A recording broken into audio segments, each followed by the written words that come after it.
Welcome to channel SRT Telugu lectures. మనం ఈరోజు database management system వీడియోస్లో అన్ని నార్మల్ ఫామ్స్ గురించి త్వరగా క్విక్గా ఎక్స్ప్లెయిన్ చేసుకుందాము. మనం ప్రీవియస్ వీడియోస్లో అన్ని నార్మల్ ఫామ్స్ డీటెయిల్గా ఎక్స్ప్లెయిన్ చేశాను కదా. సో ఒక షార్ట్ రివిజన్ లాగా అన్ని నార్మల్ ఫామ్స్ ఈ సింగిల్ వీడియోలో ఎక్స్ప్లెయిన్ చేస్తాను.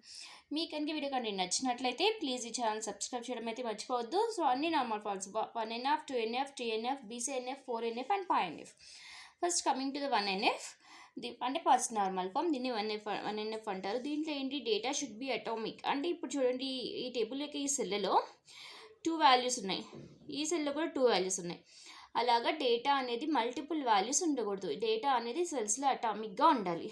సో దానికోసం ఈ టేబుల్ని మనం 1NFలో కన్వర్ట్ చేయాలంటే డేటాని ఇలా అటామిక్గా రాయాలి. ఇప్పుడు స్టూడెంట్ ఎస్ఐడి 1 స్టూడెంట్కి C++2 కోర్సెస్ ఉన్నాయి. సో దాన్ని సపరేట్ రాయాలి. 1 student name x course C, 1 student name x course C++. అలా అంటే డేటా అటామిక్గా ఉండాలి. అది first normal form. Second normal form అంటే ఏంటి, అది ఆల్రెడీ ఫస్ట్ నార్మల్ ఫామ్లో ఉండాలి.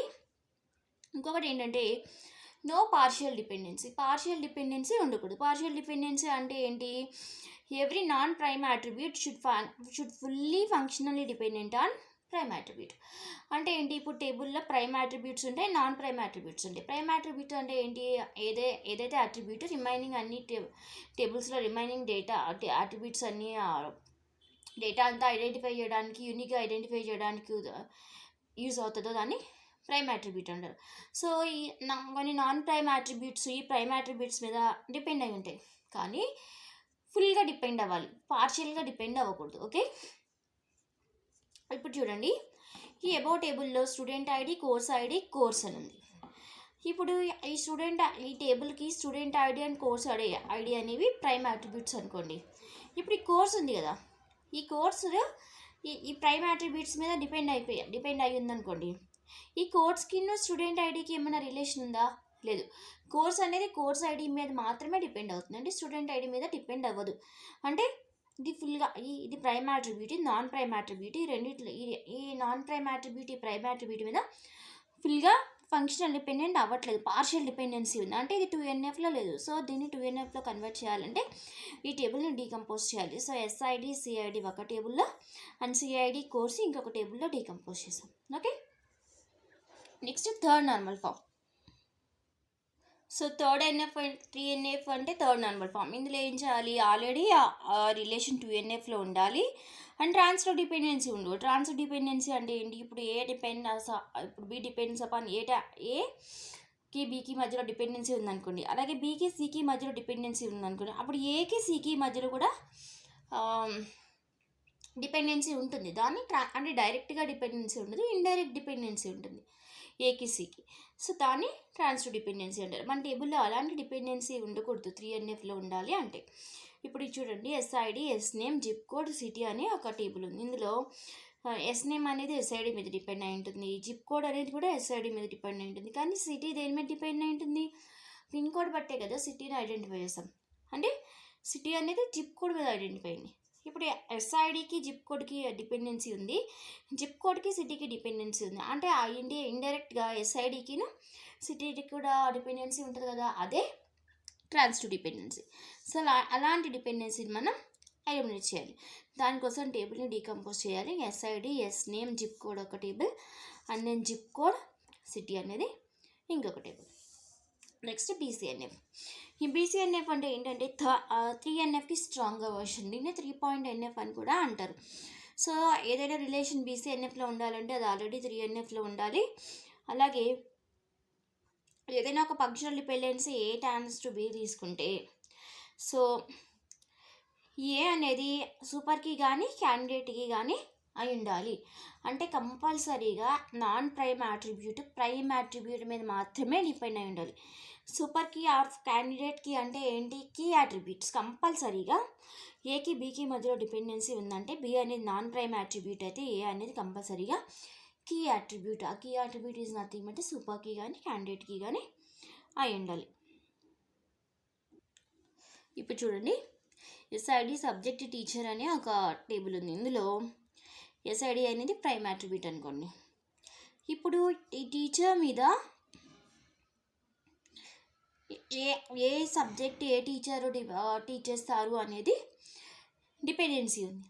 అంటే ఏంటి, ఏ సబ్జెక్టు ఏ టీచర్తో టీచ్ చేయబడుతుంది అనేది డిపెండెన్సీ ఉంది. అంటే ఆ dependency between teacher and subject. అంటే ఇక్కడ సబ్జెక్ట్ మీద టీచర్ డిపెండ్ అవ్వలేదు, టీచర్ మీద సబ్జెక్ట్ డిపెండ్ అయింది. అంటే ఏ టీచర్ ఏ సబ్జెక్ట్ చెప్తారు, ఈ టీచర్ సి చెప్తారా, C++ చెప్తారా, DBMS చెప్తారా, ఒక సబ్జెక్ట్ని 2 టీచర్స్ కూడా చెప్పొచ్చు.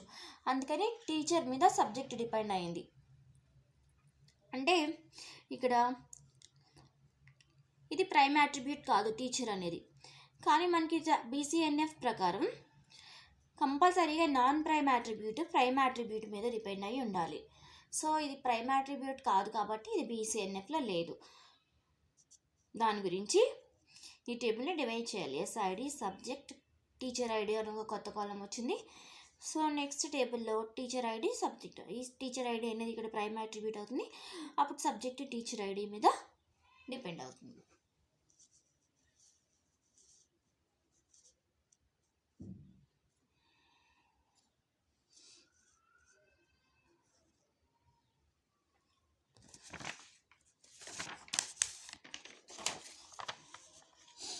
నెక్స్ట్ వచ్చేసి 4NF. 4FNF అంటే ఏంటంటే ఆల్రెడీ BCNFలో ఉండాలి, అలాగే మల్టీ వాల్యూ డిపెండెన్సీ ఉండకూడదు. మల్టీ వాల్యూ డిపెండెన్సీ అంటే ఏంటంటే ఇప్పుడు ఏదైనా ఫంక్షనల్ డిపెండెన్సీ ఉందనుకోండి, A tends to B, అప్పుడు Bకి for single value of A multiple values of B exist. అంటే ఇప్పుడు A ఒక వాల్యూ ఉందనుకోండి, B టూ వాల్యూస్ ఉంటాయి, B1 B2. అలాంటి టైప్ని మల్టీ వాల్యూ డిపెండెన్సీ అంటారు. సో అలాంటి డిపెండెన్సీ అనేది ఉండకూడదు, 4th నార్మల్ ఫామ్లో ఉండాలండి. చూడండి ఇప్పుడు ఈ ఎగ్జాంపుల్ చూడండి, SID సబ్జెక్ట్ హాబీ అని ఉంది కదా. సో ఇంకా సింగిల్ SIDకి 2 వాల్యూస్ ఉన్నాయి. సో ఇప్పుడు SIDకి సబ్జెక్ట్కి మధ్యలో ఫంక్షన్ డిపెండెన్సీ ఉందనుకోండి. సో ఇది A ఇది B అనుకోండి. సింగిల్ వాల్యూ ఆఫ్ Aకి మల్టిపుల్ వాల్యూస్ ఆఫ్ B ఉంటే మల్టీ వాల్యూ డిపెండెన్సీ ఉంటుంది కదా. ఇప్పుడు ఇది సింగిల్ వాల్యూ ఆఫ్ A 1కి 2 వాల్యూస్ ఉన్నాయి, C++. అలాగే 1కి 2 వాల్యూస్ ఉన్నాయి, క్రికెట్ చెస్. అంటే ఇక్కడ మల్టీ వాల్యూ డిపెండెన్సీ ఉంది. సో దీన్ని ఎలిమినేట్ చేయాలంటే డివైడ్ చేయాలి, SID subject SID hobby. So ఇలాగా ఇది 4th నార్మల్ ఫామ్లోకి కన్వర్ట్ అయింది. అలాగే last 5th normal form.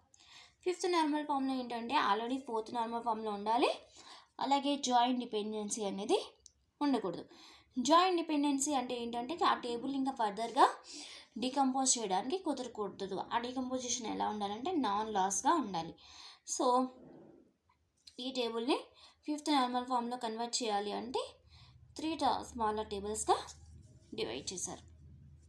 Okay, ఇది ఆల్ నార్మల్ ఫామ్ గురించి స్మాల్ రివ్యూ. డీటెయిల్గా కావాలంటే మన ప్రీవియస్ వీడియోస్ చెక్ చేసుకోండి.